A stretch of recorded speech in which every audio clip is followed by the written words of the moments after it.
जय हिंद। शुरू करते हैं आज की क्लास। जैसा कि हमारी जो चर्चा हो रही थी वो आदिकाल को लेकर थी। आदिकाल में जो कल हमने बात की वो सबसे पहले हमने चर्चा शुरू की थी आदिकाल या हिंदी के प्रथम कवि के रूप में। आदिकाल का या हिंदी का प्रथम रचना, सॉरी, कवि की बात तो हम परसों की वीडियो में कर चुके थे, और जिसमें हमने जाना कि प्रथम रचना श्रावकाचार्य को माना गया, जो कि देवसेन की रचना थी। इसमें 250 छंद हैं जो कि मुक्तक हैं, उपदेशात्मक छंद हैं, क्योंकि श्रावक धर्म और गृहस्थ धर्म के बारे में चर्चा की गई है। उसके बाद हमने बात करी आदिकाल की पृष्ठभूमि कैसी थी, क्योंकि किसी भी काल को समझने के लिए बहुत महत्वपूर्ण होता है उसका उसकी पृष्ठभूमि को समझना। फिर वो पृष्ठभूमि चाहे सामाजिक परिवेश में रही हो, राजनीतिक परिवेश में हो, आर्थिक परिवेश में हो, धार्मिक परिवेश में हो। हालांकि जब हमने पृष्ठभूमि की बात करी तो हमने पाया कि सामाजिक, आर्थिक और राजनीतिक, यहाँ तक कि धार्मिक जो परिवेश रहे आदिकाल के समय पर, जिस समय सीमा को हमने हिंदी साहित्य में आदिकाल के नाम से जाना, वो बहुत अच्छे नहीं थे। क्योंकि राजनीतिकता में अगर हम देखते हैं तो केंद्रीय सत्ता का अभाव हमें मिला। धार्मिकता के क्षेत्र में हिंदू धर्म का धीरे धीरे पतन हो रहा था और बहुत सारे धर्म जैन और बौद्ध मुख्य रूप उभर रहे थे। हिंदू और मुसलमानों में आपस में वैमनस्य का भाव था, आपस में विरोध था। लेकिन दर्शन की दृष्टि से पाते हैं कि आदिकाल का समय बहुत उत्कृष्ट समय रहा, जहां हमें शंकराचार्य, रामानुजाचार्य, मध्वाचार्य जैसे आचार्य मिले। वहीं काव्य शास्त्र में अभिनव गुप्त, मम्मट जैसे आचार्यों का भी ज्ञान हमें आदिकाल के समय पर ही प्राप्त होता है। उस पूरे परिवेश को समझने के बाद हमने आदिकाल को मोटे तौर पर, आदिकाल के साहित्य को महत्वपूर्ण 3 भागों में बांटा। धार्मिक साहित्य, उसके बाद रासो साहित्य और लौकिक साहित्य। इसके बाद आज जो हम चर्चा प्रारंभ करेंगे, सबसे पहले पूरे के पूरे आदिकाल को, जैसे कि हमने पढ़ा जब हमने इतिहास ग्रंथों के बारे में बात की, तो आचार्य रामचंद्र शुक्ल ने पूरे हिंदी साहित्य के इतिहास को 4 भागों में बांटा। आदिकाल, भक्तिकाल, रीतिकाल, गद्यकाल, या उन्होंने दूसरा नाम भी दिया वीर गाथा काल, पूर्व मध्यकाल, मध्यकाल, उत्तर मध्यकाल और आधुनिक काल या गद्यकाल के नाम से। लेकिन आचार्य रामचंद्र शुक्ल ने आदिकाल को भी 4 भागों में डिवाइड किया है। जिसे भाग कहना तो उचित शब्द नहीं होगा, लेकिन हम ये कह सकते हैं कि शुक्ल जी ने पूरे के पूरे आदिकाल का जो चैप्टराइजेशन किया, जो अध्यायीकरण किया, जो प्रकरण बनाए, वो 4 बनाए। तो सबसे पहले हम शुक्ल जी के आधार पर आदिकाल का विभाजन करे लेते हैं। तो हेडिंग डाल लीजिए।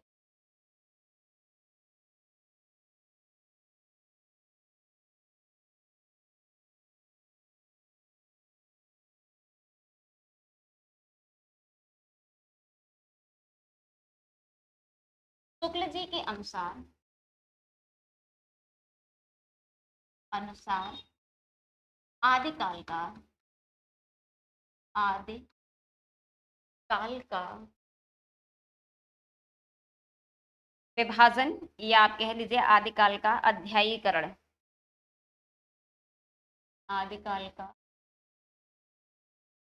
अध्याय अध्यायी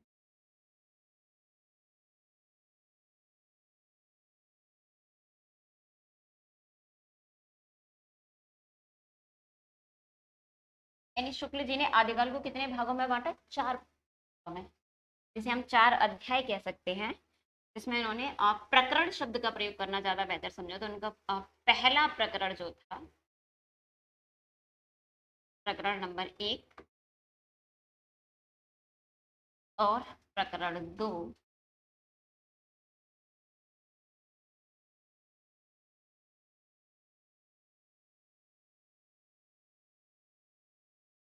प्रकरण 3 और प्रकरण 4। अब अगर बात करें कि उन्होंने प्रकरण में, यानी 4 जो उन्होंने चैप्टराइजेशन किया, जो 4 अध्याय में, जिनके अध्यायों को उन्होंने प्रकरण शब्द से संबोधित किया, प्रकरण शब्द उनके लिए सटीक शब्द लिखा, उनमें उन्होंने पहले अध्याय में सामान्य परिचय दिया। यानी पहले अध्याय में उनका क्या था? आदिकाल का सामान्य परिचय।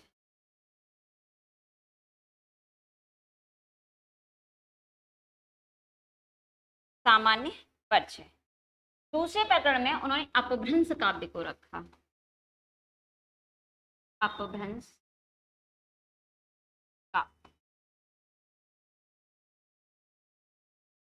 और तीसरे प्रकरण में उन्होंने देश भाषा काव्य को रखा। देश भाषा का। और चौथे प्रकरण में उन्होंने फुटकल रचनाएं रखी। फुटकल रचना।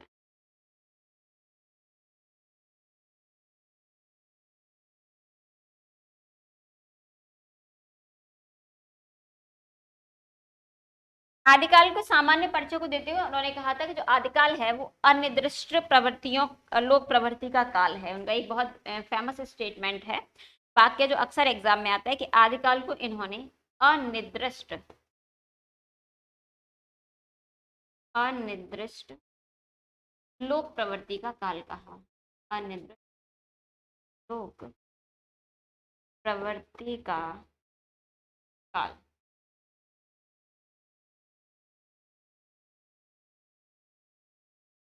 और अपभ्रंश काव्य की अगर बात की जाए तो उन्होंने अपभ्रंश काव्य में यानी आदिकाल का सामान्य परिचय उन्होंने दिया कि आदिकाल कहाँ से प्रारंभ होता है, हमें कहाँ से प्रारंभ मानना चाहिए और किसको इसको साहित्य माने किसको ना माने। इसके अलावा अगर अपभ्रंश काव्य की बात करूं तो अपभ्रंश काव्य में इन्होंने जैन, बौद्ध और शैव काव्य भी आप मान सकते हैं, शैव धर्म से जो प्रभावित था, अगर एक शब्द में कहा जाए तो धार्मिक काव्य को रखा। धार्मिक काव्य कि जब हम आदिकाल को पढ़ते हैं तो हम नाथ परंपरा, सिद्ध परंपरा और इसके अलावा हम जैन परंपरा को मुख्य रूप से रखते हैं। तो उसमें जो शुक्ल जी ने रखा वो दूसरे प्रकरण यानी दूसरे चैप्टराइजेशन में उन्होंने तो रखा। और तीसरे प्रकरण में उन्होंने रासो काव्य को महत्व दिया। और रासो काव्य किसी परिचायक का मोहताज नहीं है, क्योंकि रासो काव्य में सबसे पहले उसका महाकाव्य पृथ्वीराज रासो आता है। इसके अलावा जितने भी खंड काव्य रहे हैं वो सब हमारे रासो काव्य के अंतर्गत आ जाते हैं। इसके बाद अगर बात करें कि फुटकल में उन्होंने क्या रखा, तो फुटकल में सबसे पहले तीन महत्वपूर्ण चीजें आती हैं। उनमें से सबसे पहले आप कह सकते हैं अमीर खुसरो को उन्होंने यही रखा।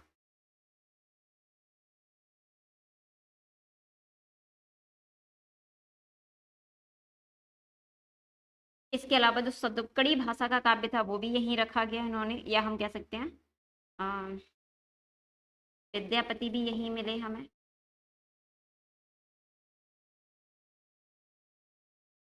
और अगर विद्यापति के बाद में अगर बात की जाए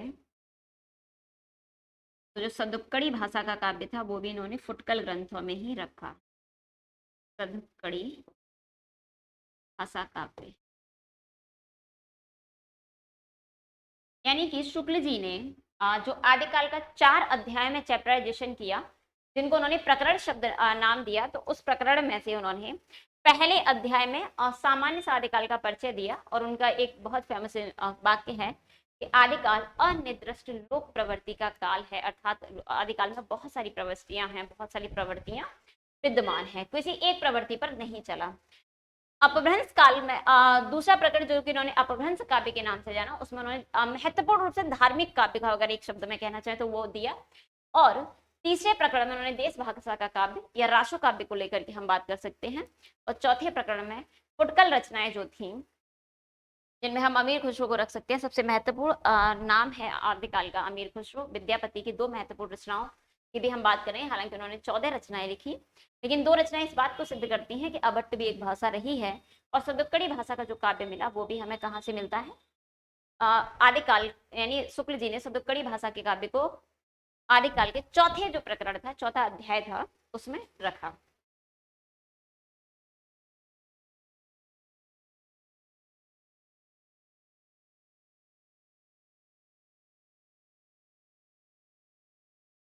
चलिए इसके बाद हम बात करते हैं आदिकाल के साहित्य को लेकर के। आदिकाल के साहित्य की महत्वपूर्ण विशेषताएं क्या क्या रही, चाहे फिर वो कला पक्ष से रही हो या भाव पक्ष से। आप सबसे पहले हेडिंग डाल लीजिए।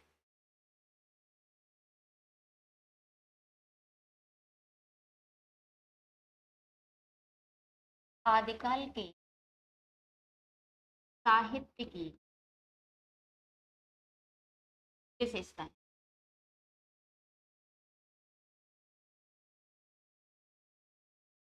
यानी आदिकाल के साहित्य में कौन कौन सी महत्वपूर्ण विशेषताएं हैं। इनमें जो हम सबसे पहले बात करते हैं वो हम बात कर लेते हैं भाव पक्ष की विशेषताओं को लेकर।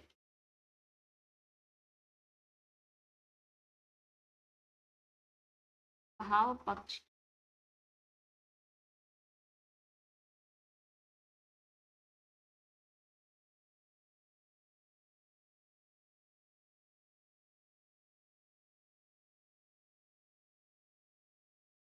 भाव पक्ष की विशेषताओं में सबसे पहले आदिकाल, जिसको शुक्ल जी ने वीर गाथा काल कहा, तो सबसे पहली विशेषता तो क्या होगी कि इसमें वीरता का वर्णन था, यानी वीर रस का वीर रस, या आप इसे कह सकते हैं वीरों का, या एक शब्द में और कहें तो युद्धों का सजीव चित्र, सजीव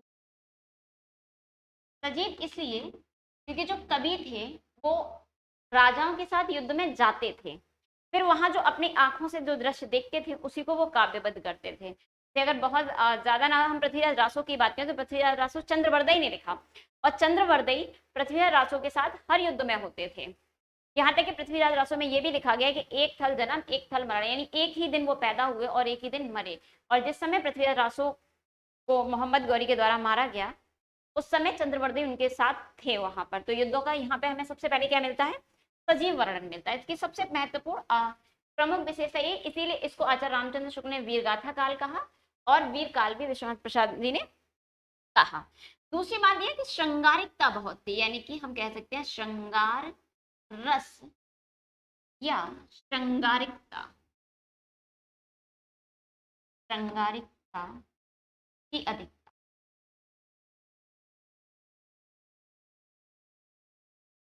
संदेश राष्ट्रक और हमें पूरा का पूरा मिलता है इसमें, या बीसल देव रासो है जो कि पूरी तरीके से श्रृंगार रस पर ही निर्भर है। तो रासो काव्य सिर्फ वीरता के लिए नहीं बल्कि श्रृंगार के लिए भी जाना जाता है।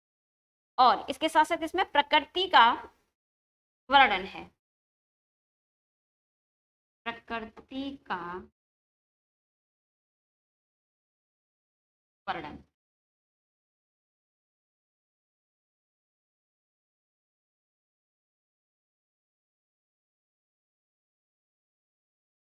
चौथी विशेषता हम कह सकते हैं क्योंकि राजाओं के यहाँ पर था तो दरबारी काव्य की, दरबारी काव्य की प्रधानता। लेकिन इन सबके साथ साथ अगर हम बात करें, जैसा कि मैंने कहा बताया भी था आपको कल, जब धार्मिक पृष्ठभूमि की बात करी और लौकिक साहित्य की बात, धार्मिक साहित्य की बात करी, तो वहाँ शैव और बौद्ध और जैन, यानी कि हमने सिद्ध नाथ की बात करी, तो सिद्ध और नाथ जो महत्वपूर्ण रूप से थे, या जैन धर्म के भी जो गोतक थे, वो हिंदू धर्म के बाह्य आडंबरों पर चोट करते थे। तो इसमें इसकी एक महत्वपूर्ण विशेषता ये है कि बाह्य आडंबरों पर चोट थी, बाह्य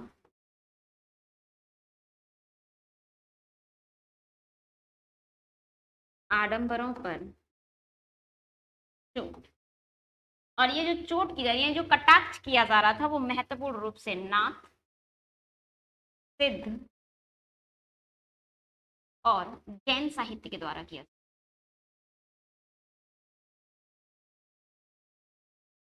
यानी इसकी महत्वपूर्ण पांचवी विशेषता क्या है कि ये इसमें क्या था, बाह्य आडंबरों पर चोट थी।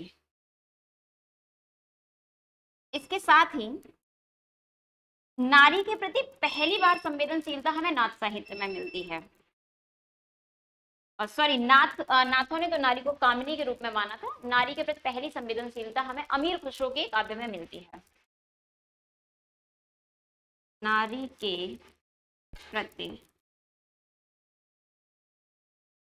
प्रथम बार संवेदनशीलता, और नारी के प्रति जो प्रथम संवेदनशीलता है वो हमें कहाँ मिलती है, वो अमीर खुसरो के में काव्य में मिलती है। अमीर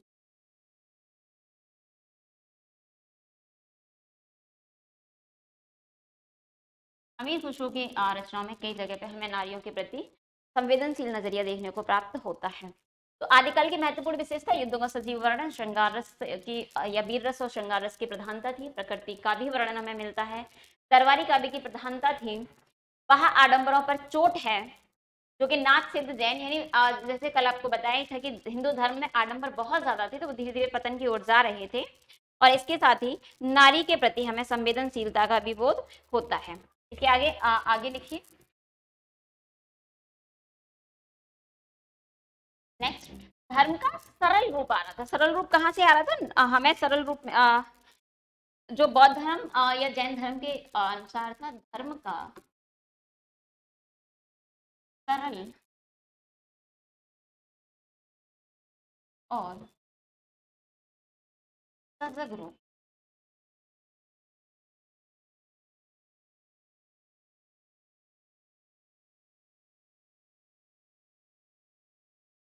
धर्म का कैसा रूप मिलता है? सजग और सरल रूप मिलता है।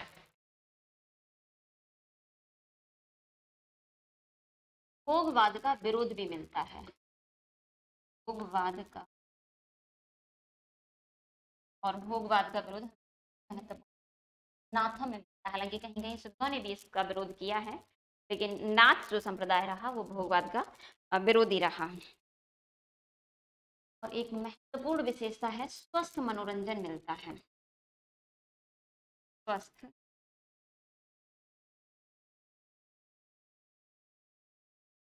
मनोरंजन प्रयास, और स्वस्थ मनोरंजन का प्रयास से महत्वपूर्ण अमीर खुश। और अगर बात करें कि अमीर खुश ठीक है, तो उनकी जो पहेलियां, दो सुखने नौकरियां थी, वो स्वस्थ मनोरंजन की ही परिचायक रही हैं। यानी कि आदिकाल की जो भावपक्षी विशेषता है, उसमें वीर रस, श्रृंगार रस, प्रकृति के वर्णन के साथ साथ दरबारी काव्य की प्रधानता, बहाडंबरों पर चोट, नारी के प्रति संवेदनशीलता, धर्म का सजग और सरल रूप भी हमें मिलता है, भोगवाद का विरोध भी मिलता है, और मनोरंजन का जो स्वस्थ प्रयास किया गया था। और वो स्वस्थ प्रयास किसके द्वारा किया गया? वो स्वस्थ प्रयास किया गया था अमीर खुशरो के द्वारा। तो अब चलिए अगली बात करते हैं कला पक्ष की विशेषताओं पर। आदिकाल की कला पक्षी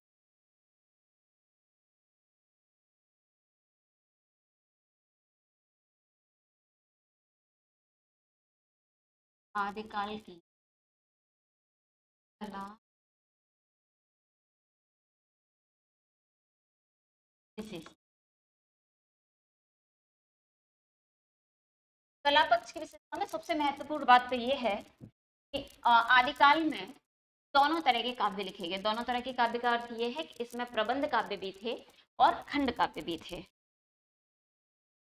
आदिकाल में प्रबंध और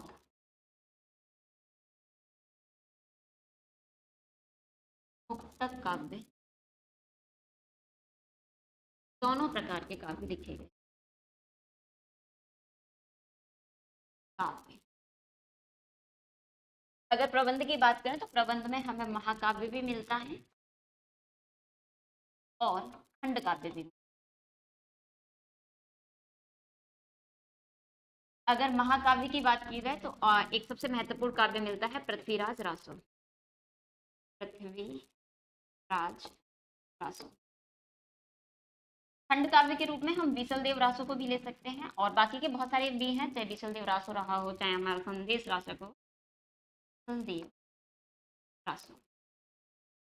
यानी कि आदिकाल में जो काव्य लिखे गए वो दोनों प्रकार के थे। और अगर मुक्तक काव्य की बात करें तो मुक्तक काव्य में सबसे पहले तो हमें जो महत्वपूर्ण नाम मिलता है वो मिलता है अमीर खुसरो। अमीर।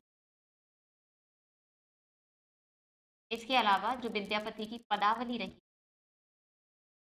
यानी पदावली में क्या पद थे, ये पदावली किसकी? विद्यापति। ये भी हमें मुक्तक काव्य के रूप में प्राप्त होती है। यानी आदिकाल की सबसे महत्वपूर्ण विशेषता क्या रही कि इसमें जो काव्य लिखे गए वो प्रबंध और मुक्तक दोनों प्रकार के थे। अगर प्रबंध काव्यों में भी दोनों हमें मिलते हैं, खंड काव्य भी मिलता है और महाकाव्य भी मिलता है। महाकाव्य का सबसे पहला पर्याय जो हिंदी का पहला महाकाव्य माना जाता है पृथ्वीराज रासो, जो कि आदिकाल में लिखा गया, और खंड काव्य में हमने एक नाम यहाँ पर अभी नोट कर लिया, बीचल देवरासो। हालांकि इसके अलावा और भी बहुत सारे खंड काव्य हैं। और मुक्तक काव्य में अमीर खुसरो की जो पहेलियां मुकरियां या दो सुखने थे, इसके अलावा विद्यापति के जो पद रहे, पदावली रही, वो भी हमें मुक्तक काव्य के रूप में मिलती है। और इसकी दूसरी महत्वपूर्ण विशेषता छंद वैविध्य था। छंद वैविध्य या छंद विविधता हम कह सकते हैं। छंदों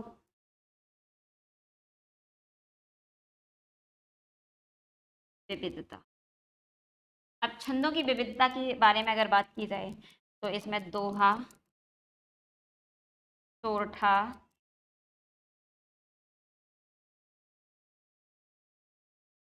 आला, छप्पे, त्राटक,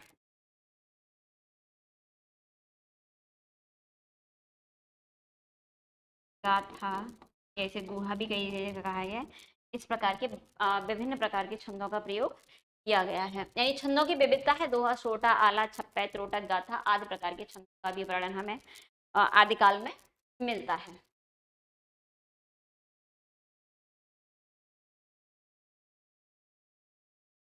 और तीसरी महत्वपूर्ण बात की जाए तो इसमें जो भाषा का प्रयोग किया गया है, यानी जो भाषा है वो दो शैलियों में प्रयोग हुई, डिंगल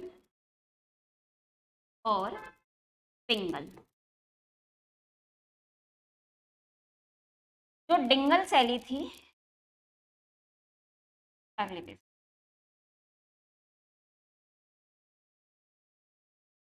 तीसरी महत्वपूर्ण बात क्या है, भाषा। और भाषा में किन शैलियों में मिलती है, दो शैलियों में मिलती है। एक मिलती है डिंगल शैली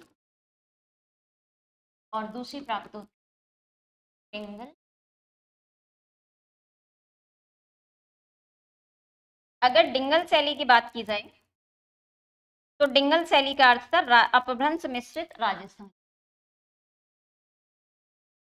अपभ्रंश राजस्थान, इसे हमने कहा, ऐसे कहा गया डिंगल शैली। और पिंगल शैली थी अपभ्रंश मिश्रित ब्रजभाषा।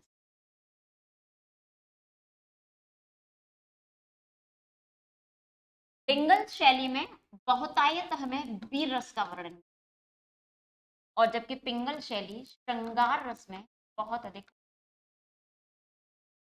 तो भाषा के स्तर पर भी जो आदिकाल था उसमें वैविध्यता, दो महत्वपूर्ण शैलियां मिलती हैं, डिंगल और पिंगल। डिंगल शैली में हमें वीर रस का वर्णन मिलता है और पिंगल शैली में हमें श्रृंगार रस का महत्वपूर्ण रूप से वर्णन मिलता है। इसके अलावा एक महत्वपूर्ण विशेषता ये है कि इसमें आदिकाल में कथानक रूढ़ियों का बहुत विकास हुआ। कथानक रूढ़ियों का विकास।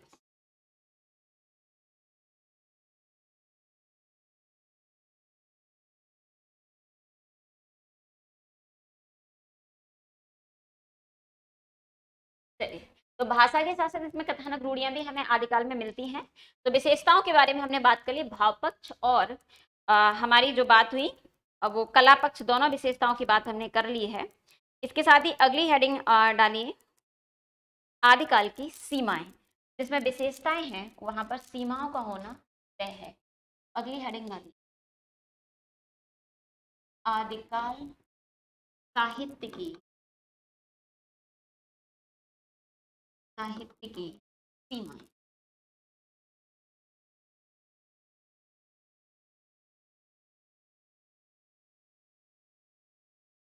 आदिकाल साहित्य की सबसे प्रमुख सीमा जो थी वो थी नारी के प्रति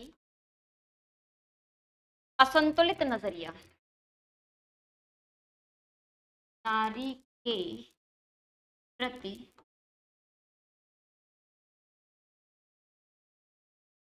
असंतुलित नजरिया। इस विशेषता का अर्थ क्या है, हमें दो परंपरा मिलती है, एक मिलती है सिद्ध परंपरा और दूसरी मिलती है नाथ परंपरा। सिद्ध परंपरा ये कहती है कि जब भी सिद्ध होते थे वो महाज्ञान में या महायज्ञ में बैठने से पहले नारी का भोग करते थे। यानी सिद्ध कहते थे कि नारी आवश्यक है, क्योंकि नारी का भोग आवश्यक है, यानी नारी का महत्वपूर्ण स्थान था। सिद्ध परंपरा में नारी महत्व रूप में विद्यमान थी, जबकि नाथ परंपरा में नारी को कामिनी रूप में माना गया। नारी कामिनी रूप में, महत्व रूप में अर्थ क्या है कि जब भी सिद्ध परंपरा के जो सिद्ध थे, जब वो महायज्ञ में बैठते थे, सिद्धि की प्राप्ति के लिए बैठते थे, तो वहां एक नारी का होना आवश्यक होता था। नारी उनके साथ में उस पूजा में, उस परंपरा में होती थी। जबकि जो नाथ थे वो नारी को कामिनी रूप में मानते थे, नारी का प्रवेश पूर्णतः वर्जित मानते थे। तो सबसे पहली बात तो इसमें यहीं पर एक विरोध दिखता है नाथ और सिद्ध परंपरा में। और दूसरी महत्वपूर्ण बात है कि जो इतिहास है ना, जो ग्रंथ हमने जैसे पृथ्वीराज रासो लिखा हो या और भी ग्रंथ हो, वो अप्रामाणिक हैं, ऐतिहासिक।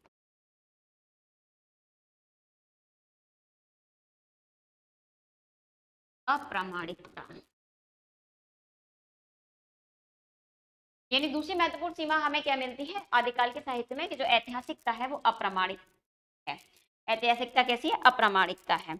और तीसरा ये कि जो जितना भी साहित्य लिखा गया है वो या तो युद्धों का सजीव वर्णन है या राजाओं के श्रृंगार का वर्णन है, यानी कि सामान्य जनजीवन से, सामान्य जनजीवन से विमुख। आदिकाल के साहित्य का सामान्य जनजीवन से कोई जुड़ाव नहीं था, वो उससे विमुख था, उससे दूर था।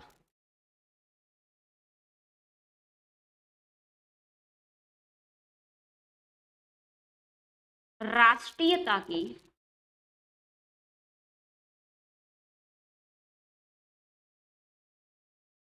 संकीर्ण चेतना, या राष्ट्रीयता की और संकीर्ण मानसिकता। जैसा कि कल की क्लास में बताया ही था मैंने कि जो राष्ट्रीयता थी वो बहुत संकीर्ण थी। राजा बहुत छोटे छोटे से भूखंड को ही अपना राष्ट्र समझ रहे थे, उनके अंदर देश को लेकर के, पूरे राष्ट्र को, भारत को लेकर के कोई अखंडता का भाव नहीं था। और तीसरी बात, अगली महत्वपूर्ण बात है, जो भक्ति की भावना थी ना, उसमें अश्लीलता आ गई थी। भक्ति भावना में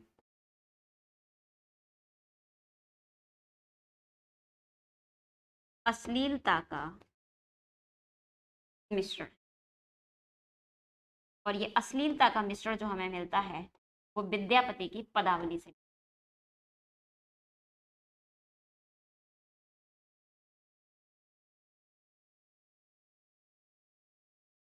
विद्यापति की पदावली से, जो कि आदिकाल की महत्वपूर्ण रचना है, वहां से हमें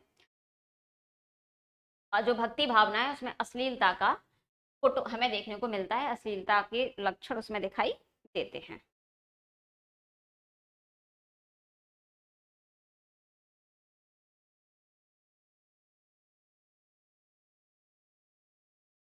चलिए, तो आज जो हमारी चर्चा रही आदिकाल को लेकर के, यानी कि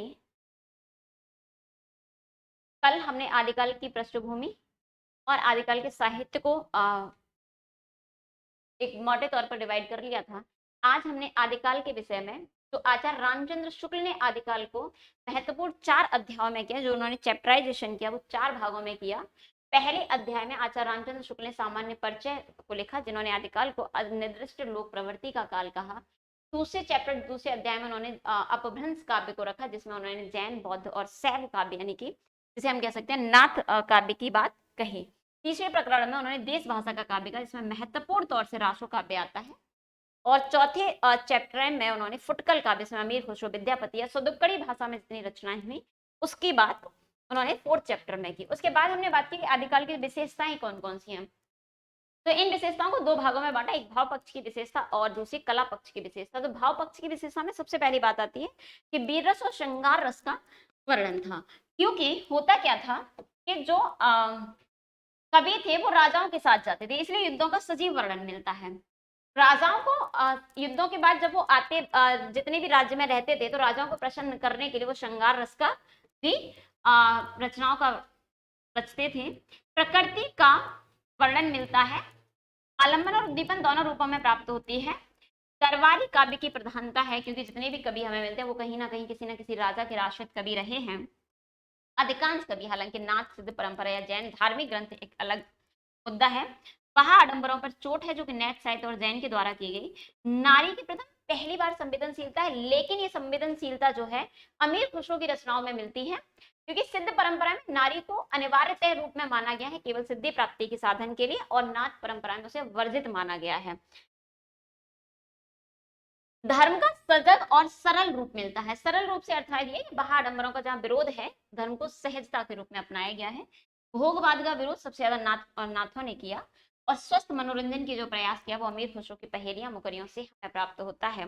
और इसके बाद अगर बात करें आदिकाल की कला पक्षी विशेषता में, तो सबसे महत्वपूर्ण विशेषता है कि यहाँ पर प्रबंध और मुक्तक दोनों प्रकार के काव्य लिखे गए। प्रबंध काव्य में भी हमें महाकाव्य भी देखने को मिलता है, खंड काव्य भी मिलता है। मुक्तक काव्य में अमीर खुसरो विद्यापति की महत्वपूर्ण रचनाएं आती हैं। छंदों की विविधता है, छंदों में सिर्फ दोहा रोला भी लिखे गए, अलंकारों भी हैं। अलंकारों में आपके चाहे वो अगली जो हमने बात करी भाषा शैली को लेकर बात की, तो भाषा शैली में दोनों शैलियां मिलती हैं, डिंगल और पिंगल। डिंगल शैली में वीर रस मिलता है जहां अपभ्रंश के साथ राजस्थानी भाषा का टोन है, और पिंगल शैली में श्रृंगार रस मिलता है जहां अपभ्रंश के साथ ब्रज भाषा है, और कथानक रूढ़ियां हमें आदिकाल में सबसे अधिक मिलती हैं। इसके साथ हमने बात करी कि आदिकाल के साहित्य की सीमाएं क्या हैं, तो जैसा कि पहले ही बताया कि नाथ और सिद्ध में एक विरोध का भाव है महिलाओं को लेकर के। हालांकि दोनों की पूजा और प्रवृत्ति करने की जो परंपरा है वो भी काफी अलग है, एक दूसरे से भिन्न है। तो असंतुलित नजरिया है, क्योंकि सिद्ध नारी को आवश्यक मानते हैं, जबकि नाथ उसे कामिनी रूप में स्वीकार करते हैं। ऐतिहासिकता, जो ऐतिहासिकता का वर्णन किया गया वो बहुत अप्रामाणिक है, सामान्य जनजीवन से कटाव है, राष्ट्रीयता की भावना बेहद संकीर्ण है, या हम ये भी कह सकते हैं राष्ट्रीयता की भावना का अभाव है। भक्ति भावना जो है वो हमें अश्लील रूप में प्राप्त होती है, और ये अश्लीलत्व का भाव हमें सबसे पहले विद्यापति की पदावली से ही प्राप्त हो जाता है। तो चलिए आज की इस क्लास में इतना ही। धन्यवाद।